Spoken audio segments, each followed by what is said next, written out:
Well, you know when you know, but you don't know because you never know, you know. Yeah, what year was that? Like It 2007? was like 99 or 2000. 03. Was that When early? we were there, yeah. Yeah. Alexa. Though. Hey, Alexa, buy pants.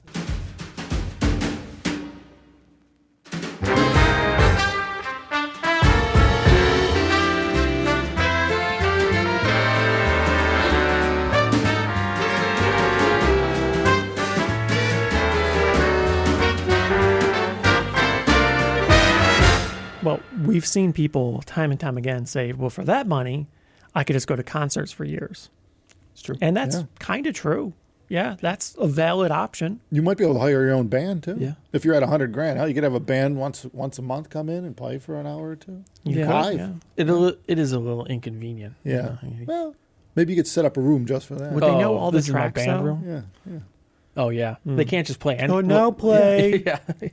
Yeah, you are a little more limited in what you can listen to, though. Yeah, well, that's true. You know. Yeah. Well, you got to find the right band. Oh. That's kind of the same deal, right? Find the right system, find the right band. Hell, we got a player piano. Well, it's not the roll style player piano, but you know, a Yamaha that plays itself. You can get one of those bad boys. They're only 35, 40 G's. Yeah, but then you could only listen to piano, though. Yeah, well, it's got speakers on it. Well, So technically, They're can, pretty bad. it can yeah, play. right. You'd have to upgrade it. Yeah. Oh, sure, but you could then, okay, now we're getting expensive. Yeah. But that's kind of like close to having a live band all the time. Kinda. The piano's live. Yeah. and Well, it's just the rest of it. legitimately a piano, so it sounds like a piano. Yeah, right. And I think that sounds obvious when you say it, but most things that are playing piano don't sound like piano unless they're piano. That's true. That's true. Yeah, you could pretty much always tell that. Piano's pretty hard That's to tough to fool you. replicate. Yeah, just stand around a corner where there's a piano playing. And you come by the door and it just gets liver as you get closer. Oh, liver. More And live. If it was speakers live, more live. Yeah. If it was speakers, it would get less live as you got closer. Typically, typically. Yeah, I guess distant down the hall speakers playing piano. Yeah, sounds Sometimes kind you of could like a fool piano. people. Yeah. It's a fickle thing, though, because I think most people, if they're going through the hobby and they're buying this and that, like most people do, they're fiddling around. Eventually, they seem to stumble on a point where they're like, I'm happy with this. So they think, right? The question is, how do you know at that time that in 3 months or 3 years, you're not going to be questioning whether or not this new thing that came out is something you're interested in? Don't look. That's how you do it. Just stay Stop away. looking. Don't go on the forums. Avoid hide. everything. Yep. I'm done. Maybe coming back in 20 years or something. Is that like not watching the news? It's kind of like that Kinda too. like you that, you have no idea that anything around you has changed. Yeah, nothing's changed. Everything's Nothing the same happened. to me. Yeah. Grass is still growing. As long as it's not like a That's true. volcano cropping up right here. Yeah, I mean, I guess from that perspective, if you paid attention to nothing, you didn't leave your house, nobody talked to you, you didn't talk to anyone, nothing happened. You just stayed at home all day, you probably every day. die of loneliness, but yeah, Aside from that, yeah. you wouldn't. Why would anything change, right? If you like this thing, nothing's going to happen in 5 years. Well, if you why were would you not if you like were it? that committed to being To liking your system. to being by yourself, then yeah, that robot joke would probably be funny. Then. Oh, yeah, you think so? Okay. Well, there's things that I've used to be into and then kind of stopped for like even 10 years. Then you come back and you're like, That's true. Oh, things have changed. You know, Yeah. you could literally avoid it completely. Yeah, I bet that happens a lot with like cameras. Like I know, like we've Yeah, got you get what's good. you get a really good now, lens. and You then you don't need a Canon new L one. glass, Yeah. whatever, and you're like, okay, I got my lenses, I got my camera, and then, they come out with new bodies every year or two, but Yeah, looks fine to me. The picture looks good on the screens. yeah, I you got to got. give that a decade. Yeah, before a you're couple thinking. years at least. Yeah, I heard. I guess they're saying they're gonna. Some companies are gonna stop making the what do they call it? The DSLRs. Probably. I guess yeah. they're thinking about like, I don't know, reducing SKUs. Sales have to be way down. Yeah. Phones are getting pretty Yeah. good now. Yeah, So yeah. I guess no one's buying them if they're. I not guess gonna make that's the them. thing, though, because I used to be into photography. I used to have a DSLR, and I guess I still do, but I don't use it. Yeah, Right. And it used to be a big advantage to have a DSLR Yeah, big over time. a cell phone or whatever, a point and shoot. You were the family now photographer. it's not. And it's not to say that DSLRs aren't better. Obviously they are, but you look at the cost of the package, the size, the complexity, the difficulty to carry it around and stuff like that. It's so much different than carrying your phone. You already have your phone with you anyways. So it's comparatively, it's pretty obvious that phones hit a point now where most people don't buy a second camera. They don't buy a point and shoot or DSLR. You don't really need it most of the time for the functions you're looking for.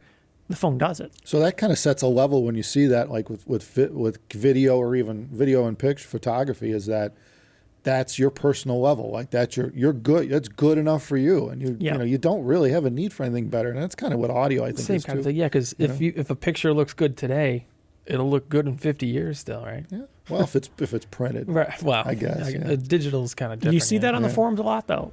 People get upset that a new model comes out. Oh no, now my current model is obsolete, useless garbage. Even though I was just praising it a week ago, right?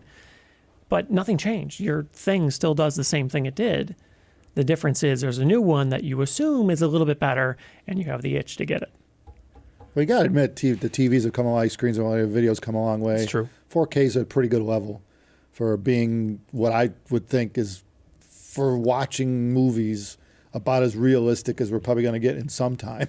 I mean, think about it. We haven't seen in the last 20 years or so, haven't seen dramatic where, if you looked at the top of the line capabilities of, say, Y2K at the year 2000, compared to the top of the line capabilities of video, it's become more consumer oriented. It certainly is. Well, if you go It's high a lot cheaper, but in absolute terms, it hasn't gotten much better. Yeah, in terms of the actual quality, hell, I mean, other than it trickling down to pretty much every household, it hasn't really changed. The difference is instead of needing to be like professional stuff, you can go to Walmart and get stuff that's all built into comparable one to chip. 20 years ago. Yeah, $200 instead of 20,000. 20 years ago, you needed a rack full of gear 6 That's feet right. high. Now it's a chip. Yeah, you need a $150,000 projector. Yeah, rack of equipment. Yeah. I remember that CES when you were doing with the people that were making the scaler. TAW. Yeah, what year was that? Like It was 2007? like 99 or 2000. 03. Was that When early? we were there, yeah. Yeah.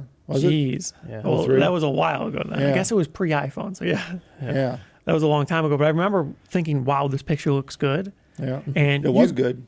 You go to Best Buy or whatever, you look at the TVs they have there. At that time, they were garbage compared to this. But now, you could buy a $200 TV and it looks better.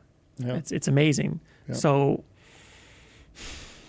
it's complicated because that's not to say that old system isn't bad or is bad and should be thrown out and replaced. It's just the price point brought down to the point where everybody could afford it. So how do you know whether or not you hit endgame then? Because that's the difficult point. It's a sliding scale. Everything gets better, but what gets better about it changes. Because in consumer stuff, usually what changes is things get cheaper. But in kind of more boutique stuff, you hope things don't necessarily just get cheaper. You hope they get better as well. Maybe it's an existential question with a dead end. It's a difficult one to answer. I don't know. Well, there is no real answer. Is the answer. Yeah. Well, you know when you know, but you don't know because you never know. Joe? Kind of. Because there's no doubt if you have a thing and you're happy with it, well, it's fine. That pretty much is your end game. Pretty much. If you pretty much feel it does what you want, you go to a trade show or whatever, you hear other people's systems and setups, and it doesn't make you feel an overwhelming urge to go out and buy it, I think you're probably there. That's fine. And it could be at any price point. It doesn't matter. I read into $10, this, $10,000, whatever. where it's like you think what you have is good, but then you see some new hotness out, and you're like, oh, actually, they've come a long way, and then you get back into it. There's a trigger usually. That happens. Yeah, that's Right. true. There is a trigger involved with anything. Yeah, it could You're be. like, I think could be a this is car. fine. Could be Yeah. a boat. Yeah, It could be a, whatever you're doing. Could be a food item, a steak. That happened to me with computers. Yeah. Because I was kind of into computers a while ago, like 08 or something like that. 04, 08, I would say. And then I kind of faded out. Yeah. 09, 10, around there. And there was a long span where I didn't care, right? Nothing new coming out really was exciting to me or whatever. Didn't really do a thing. That's it. About the last decade's been like that. It's been like that for about 10 years or so. And nowadays, it's totally different. Yeah. The new stuff that's coming out is vastly superior to the old stuff, and it's comparatively exciting. It's about time. Kind of, yeah. True. Yeah. But with audio, how do you know? Yeah.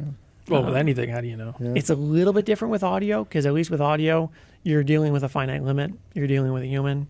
So if it sounds good now, it probably will still sound good later. It's just your experience could change. And if your experience changes, well, then yeah, you could go back and say, is it turns out this thing that I thought sounded good doesn't actually sound all that good. Yeah, so I think that in that looking at the big picture, well, all that we just discussed, and adding it, summing it up, I think that this question has to be answered at that time of your life, and that it's like a pocket of time where it might be a year or 10 years where you're in that bubble of time with that device or whatever, and that's that whatever you reach, whatever peak you reach, that's the peak at that time. And then if maximum. something bumps you out of that time bubble into the next level or whatever, then now it's a whole different Oh, yeah, it's like game. a different universe with different rules. Yeah, exactly. It's yeah. kind of like that, Yeah. though. It feels like that, at least. Yeah, kind of. Yeah, you're no longer carbon bonded to the chicken. Oh, yeah. Right? You know, now you've got some new hotness, like nanotubes. Hotness, nanotubes. You know, connecting you together. You know. Yes. Yeah, that's the ticket, laddie. That's the ticket. Yeah, reasonable enough way to put it. Yeah. So we'll go with that. Yeah, that's as good as we're going to be able to do. Just today. like everything else. Yeah, yeah, right. Maybe, but maybe not. Yeah, yeah, and that's what happens when you have these open-ended questions. You're gonna leave it open-ended. Yeah. There's no option because there is no right answer. Yeah, it'd be nice if it was just like, all right, 47. That's the Usually it's answer. 47. Yeah. Well, it could be 9 too. It depends on what you're looking at. No. You know? It's always 3 47. times 3. On that note, we got to get going.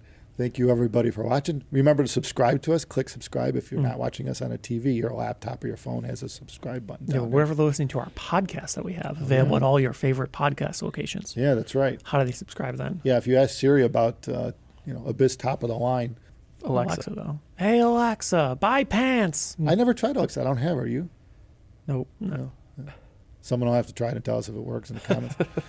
Hey, Alexa, I want to listen to Abyss top of the line video. Think she'll find it? I don't know. We'll find out. Thanks, everyone. Take care.